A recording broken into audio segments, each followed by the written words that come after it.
À la une de l'actualité en Birmanie, à l'issue d'un procès fleuve, l'ancienne dirigeante Aung San Suu Kyi condamnée à 4 ans de prison par la junte. D'autres peines devraient suivre. Londres dénonce ce matin une tentative effroyable, je cite, d'étouffer l'opposition birmane. En France, alors que la 5e vague de Covid déferle sur le pays, un conseil de défense sanitaire se tient ce matin. La vaccination des enfants est à l'étude. Et puis en Gambie, la réélection d'Adama Barrow à la tête du pays. Ses partisans ont célébré sa victoire cette nuit dans les rues de Banjul. Mais ses adversaires, vous le verrez, contestent les résultats. Bonjour à tous et bienvenue sur France 24. Si vous nous rejoignez, l'ancienne dirigeante birmane Aung San Suu Kyi, 76 ans, a donc été condamnée, je vous le disais, à 4 ans de prison pour incitation aux troubles publics et violation des règles sanitaires liées au Covid-19. Un verdict sévère pour la prix Nobel de la paix qui avait été renversée par la junte en février dernier. Alice Broja. Après 10 mois passés en résidence surveillée, un premier verdict est tombé pour Aung San Suu Kyi. À l'issue d'un procès à huis clos, l'ex-dirigeante birmane, âgée de 76 ans, a été condamnée à 4 ans de prison pour incitation aux troubles publics et violation des règles sanitaires liées au Covid. L'ancien président birman, Win Myint, a lui aussi été condamné à la même peine. C'est la première sentence prononcée contre l'ancienne chef du gouvernement civil. Depuis le coup d'État militaire de février dernier, la junte a accumulé les accusations contre elle, dont la violation de la loi sur les secrets officiels, la corruption et la fraude électorale. Aung San Suu Kyi risque au total 102 ans de prison. Une condamnation dénoncée par Amnesty International. Les lourdes peines infligées à Aung San Suu Kyi sur la base de ces accusations bidons sont le dernier exemple en date de la détermination de l'armée à éliminer toute opposition et à asphyxier les libertés en Birmanie. Malgré la répression, des manifestants pro-démocratie continuent régulièrement de demander la libération d'Aung San Suu Kyi. Comme dimanche à Rangoon, des militaires ont foncé sur le rassemblement, faisant 5 morts et 15 blessés selon un média local. Dans la soirée, des centaines d'habitants ont tapé sur leurs casseroles depuis leurs fenêtres en signe de protestation. Selon une ONG locale, plus de 1300 civils ont été tués et plus de 10 000 arrêtés depuis le coup d'État. Sur le front de la pandémie de Covid-19 en France, la 5e vague continue de déferler. Hier, plus de 40 000 nouveaux cas ont été détectés en 24 heures. Certains hôpitaux ont déjà réactivé le plan blanc. Alors pour tenter d'enrayer la propagation du virus, un conseil de défense se tient ce matin avec au menu notamment la vaccination des enfants. Jules Boiteau. Faut-il s'attendre à un nouveau tour de vis à l'issue du conseil de défense sanitaire ? A priori, pas de reconfinement ni de retour du couvre-feu, mais des pistes seront débattues pour freiner l'épidémie. Parmi elles, une forte incitation au télétravail, une mesure réclamée par les médecins. Ça peut avoir un impact non seulement sur les contaminations qui ont lieu lors du travail, mais aussi lors de la restauration et dans les transports en commun. Y aura-t-il de nouvelles jauges ? À 3 semaines de Noël, les centres commerciaux et les restaurants s'inquiètent. À Bordeaux, par exemple, les restaurateurs sont pessimistes. Pour le nouvel an, c'est mal parti. J'ai déjà prévenu mon personnel en disant qu'à mon avis, le 31, on ne le fera pas. On a beaucoup d'annulations, notamment les tourismes, mais aussi les écoles qui annulent un par un. Faut-il s'attendre à un retour généralisé du masque en extérieur ? Certaines villes l'ont déjà anticipé. Masque obligatoire dans les rues les plus fréquentées et sur les marchés comme ici à Strasbourg. Bonne ou mauvaise idée, les avis sont partagés. C'est un peu dur à encaisser parce qu'on s'est quand même fait vacciner 1 fois, 2 fois. Là, il va falloir faire un rappel. Ça ne me dérangerait pas de mettre le masque un peu partout si c'est pour protéger autrui. Qu'en sera-t-il à l'école ? L'idée d'anticiper les vacances de Noël n'est pas écartée selon le ministère. Les syndicats enseignants, eux, préféreraient revenir à un protocole plus strict. Pour le moment, nous souhaitons fermer la classe dès le premier cas de Covid pour éviter la contamination dans les classes. Trouver des mesures efficaces, sans trop contraindre ceux qui ont accepté de se faire vacciner. Pour le gouvernement, c'est un travail d'équilibriste. Une 5e vague qui frappe aussi l'Italie, malgré un taux de vaccination important, là aussi dans le pays. Alors pour tenter de sauver les fêtes de fin d'année, le gouvernement italien met en place à partir d'aujourd'hui un super pass sanitaire. Il va favoriser le public vacciné au détriment des seuls tests PCR ou antigéniques, notamment pour aller au cinéma ou encore se rendre dans un bar.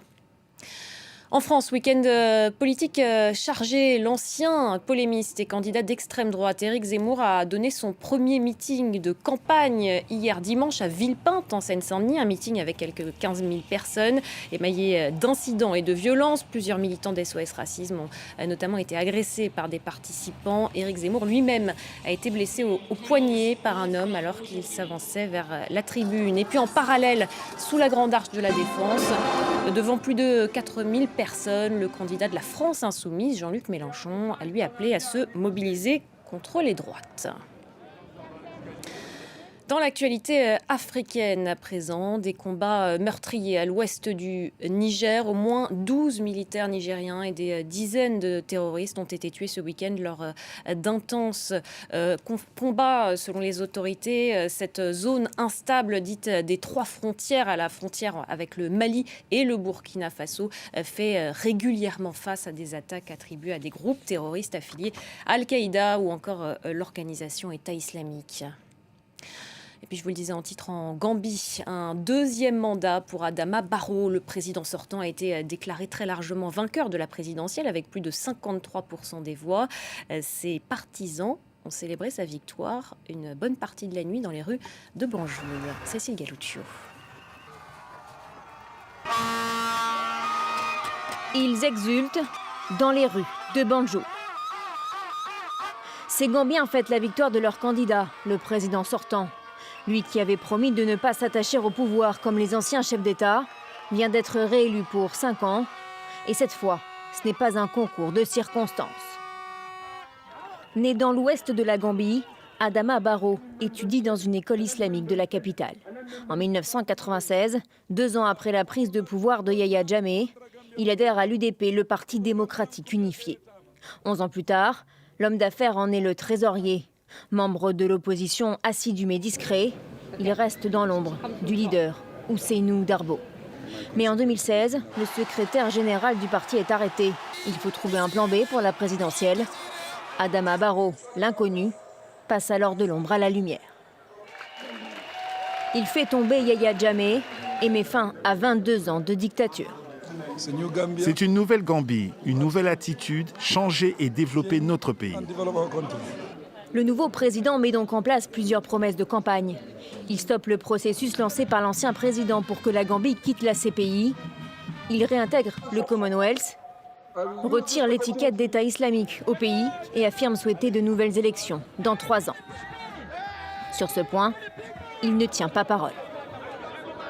Autre sujet qui lui fait défaut, il avait promis de rendre justice aux victimes de l'ancien régime.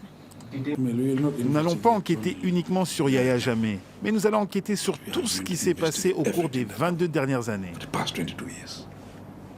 Plus de 4 ans plus tard, rien n'a été fait. Le mois dernier, le rapport Vérité et Réconciliation remet ses conclusions. Adama Barrow promet une nouvelle fois d'agir. Mon gouvernement étudiera attentivement le rapport pour prendre les mesures appropriées. Réélu à 56 ans, le président Barrow a encore de nombreux chantiers sur la table, notamment économiques. La Gambie est le 19e pays le plus pauvre du monde. Et pour finir, on va partir en Indonésie. Sur l'île de Java, le volcan Semeru a de nouveau projeté des cendres ce lundi, alors que les recherches se poursuivent déjà pour trouver des survivants après une éruption spectaculaire ce week-end. Plusieurs villages, vous allez le voir, ont été dévastés. Un dernier bilan fait état d'au moins 15 morts. C'est un nouveau nuage de cendres qui s'élève dans le ciel de Java. Ce lundi, 2 autres explosions ont eu lieu sur le volcan Semeru en Indonésie. Le même qui 2 jours plus tôt avait recouvert les terres alentours de cendres et provoqué la mort de plus d'une dizaine de personnes. Les autorités demandent aux habitants de rester très prudents. L'alerte pour le mont Semeru est toujours au niveau 2.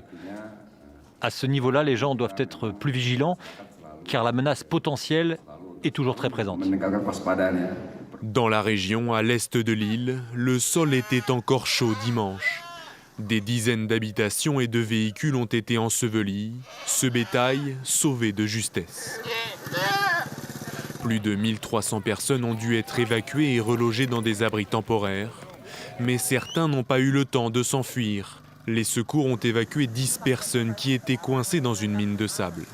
Dans des conditions très difficiles, leurs recherches se poursuivent pour tenter de retrouver d'autres survivants. Voilà, c'est la fin de cette édition. Merci beaucoup de l'avoir suivi. Vous pouvez retrouver l'essentiel de ces informations sur notre site internet www.france24.com avec, vous le voyez à la une, la condamnation en Birmanie de Aung San Suu Kyi, l'ancienne dirigeante birmane qui a donc été condamnée par la junte à 4 ans de prison. Voilà, restez avec nous. L'information continue sur France 24.